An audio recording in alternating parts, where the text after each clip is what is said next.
This week, I nearly gave away $200 worth of beer, wine, and champagne to my friends in my own cabin and did not even realize I was doing anything wrong until I was stopped in my tracks. Before I tell you how that happened, I want to ask you something.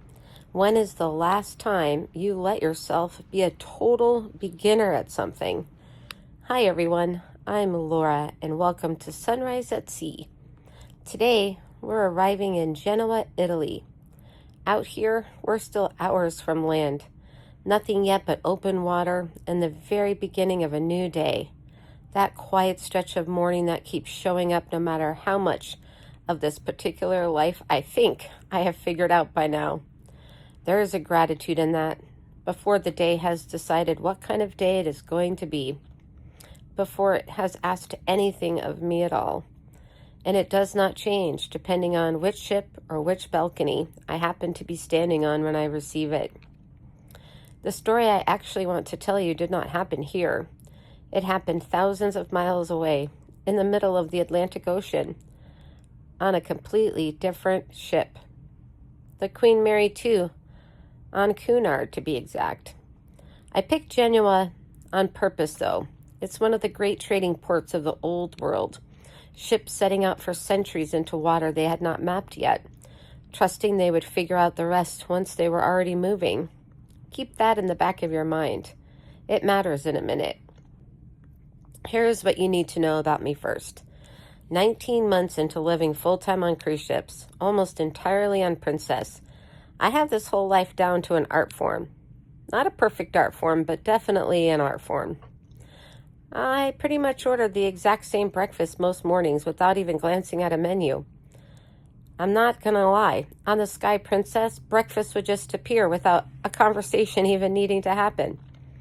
I love poached eggs, well done, sliced avocado, turkey sausage extra crispy, Greek yogurt, fresh blueberries, and of course, a side of sriracha. I know the walk from the gym to the spa to the arena to the piazza on pure instinct, even on a princess ship that I have technically never set foot on before, because the piazza is always the heartbeat, no matter which one I am standing on. I could find my way around the International Cafe blindfolded, and I know exactly what is included in my particular fare and cabin, and the things that cost extra, down to the penny, because that is how you live what I like to call bougie on a budget. I even know which elevators get impossibly crowded at which hours and quietly avoid them. None of that happened overnight. It took real effort to learn. Months of small mistakes long before any of it felt automatic. But somewhere along the way, I stopped noticing I knew any of it at all. The way you stop noticing how you just automatically know how to drive to your own house. Maybe you have a version of that too. Something so worn in that you do not even remember learning it. And then this week, in a single afternoon, every bit of that got wiped clean. I boarded a different ship. It's a 7-day crossing from Southampton to New York on the Cunard cruise line. It's entirely different from the one I have spent almost 2 years learning by heart. I walked up the gangway feeling, if I'm honest, a little smug about it. 19 months of experience in my back pocket, how different could it really be? 10 minutes in, I understood absolutely nothing about how this particular world worked, and I mean that literally. I followed a crowd confidently in exactly the wrong direction and ended up at the opposite side of the ship of where my cabin was actually located. Back on embarkation day, I stood in the wrong line at security, and I wound up waiting a good 30 minutes longer than people that had actually been standing behind me. People that obviously knew that port's particular rhythm much better than I did. 5 days in, and I am still getting lost on a ship that is genuinely smaller than the ones I know, which somehow makes it worse, not better. I even check a paper map like a tourist in my own hallway. I missed booking a virtual reality Titanic experience my first afternoon aboard because I just assumed that I'd be able to catch one of the other showings. We had 7 days. But Nope, it was completely sold out. There was no way of me getting in. But none of that is the story. This is the story. I opened the mini bar in my cabin and had friends coming to visit, and I saw soda, sparkling water, beer, wine, a full bottle of champagne, sitting there exactly the same way that it sits on the ships I know. Complimentary, even restocked, no big deal. So I started packing them up, thinking I could give them to my friends, since I stopped drinking alcohol when I first started living on cruise ships almost 2 years ago. Then my friend Rita said, "Wait a minute, are you sure they're not going to charge you for that minibar? Because I have a price sheet in my room." And I thought, well, it can't hurt. Let me call guest services. And lo and behold, every single item in that cabinet cost something. And not just $1. We're talking $5, $15, close to $100 for that bottle of champagne. And I just assumed that I knew the system, and boy, was I wrong. Thank you for making me double check, because I trusted a system that had absolutely nothing to do with the system I actually know. I want you to think about the last time that happened to you. Not necessarily on a trip, just anywhere. A new job where you had to ask someone where the printer was. Remember when we had printers in the office? A new town where you could not find the best grocery store yet, or even the closest. That specific, small helplessness of not knowing something you would normally know without thinking. It is humbling in a way that is almost funny, once you actually notice it happening to you. There is a particular kind of self-consciousness that comes with visibly not knowing something, especially when you are used to being the person who does know. Nobody on that ship was actually watching me, or judging me, or keeping score of how many times I needed to check the map next to the elevator. I want to be clear about that. But some old part of me, the part that spent decades in rooms where being unprepared felt genuinely terrifying. I still flinched every single time I had to ask a crew member a question. By the third day, though, I had noticed that flinch started to soften. I was just asking the questions out loud instead of quietly trying to work it out first. Standing at the desk in the middle of a hallway saying I have absolutely no idea where I am going. Can you help me? Like it was nothing. Nobody blinked. Nobody even seemed to register as a small failure the way I had been quietly registering it in my own head. The discomfort of being new at something shrinks a lot faster than we expect it to, if we just let ourselves stay in it a little longer instead of rushing to cover it up.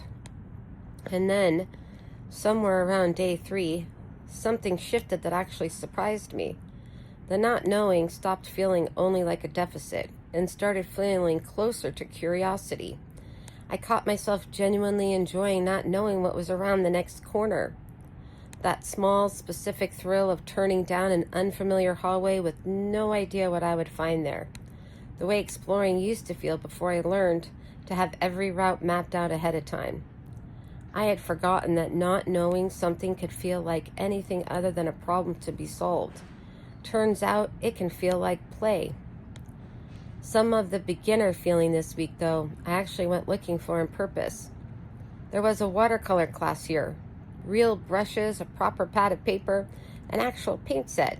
And I have never once in my adult life held a paintbrush with any real intention. And I am, and I say this with complete confidence, genuinely bad at it. My water looks nothing like water. Yesterday, I set out to paint the horizon in Scotland and produce something the instructor diplomatically called abstract. I laughed so hard I had to put my brush down. She literally said, "It looks good. You're about 3/4 of the way there." And I kept showing up because no one in that room is judging me, least of all her. And there is something about being visibly, cheerfully bad at something, surrounded by a whole room of beginners with their own crooked horizons, that I did not know I had been missing until I found it again. There are no ports at all on this crossing, by the way. 7 straight days of open Atlantic. Nothing pulling my attention off the ship itself. No excursions to plan, no old routine waiting on the other side of a gangway to pull me back into autopilot. So one afternoon, I did something I have not done in a long time on any ship, familiar or not. I just wandered. No destination.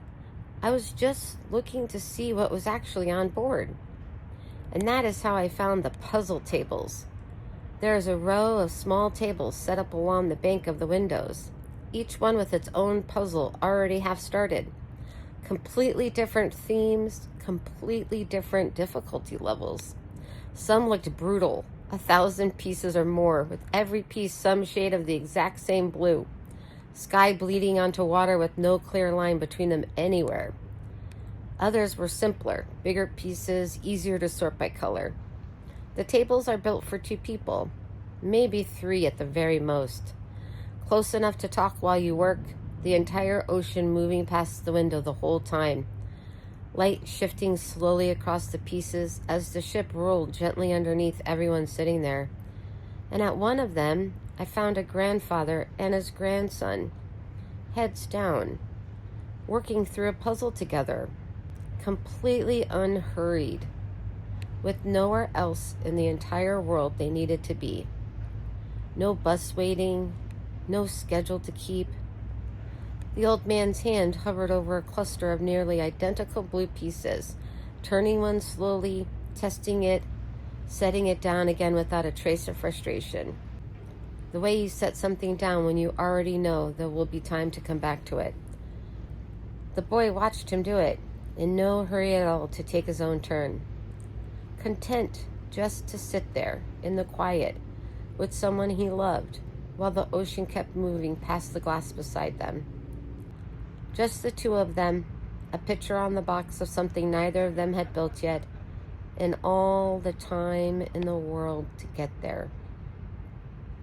I am 3 days from landing in New York myself, from seeing my own family for the first time in a long while, and something about that grandfather and his grandson, heads bent together over 1,000 tiny pieces of blue in the middle of the Atlantic Ocean, stopped me completely.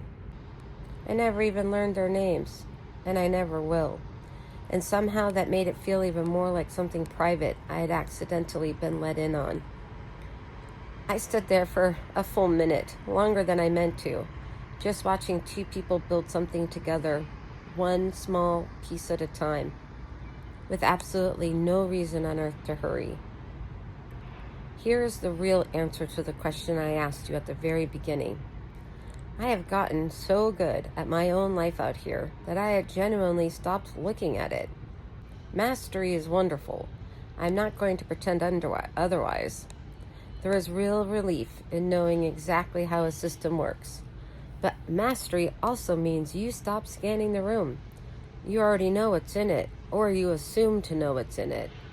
You can walk past the same hallway 100 times without ever really seeing what is happening inside it, because your eyes have stopped looking for anything new to check for.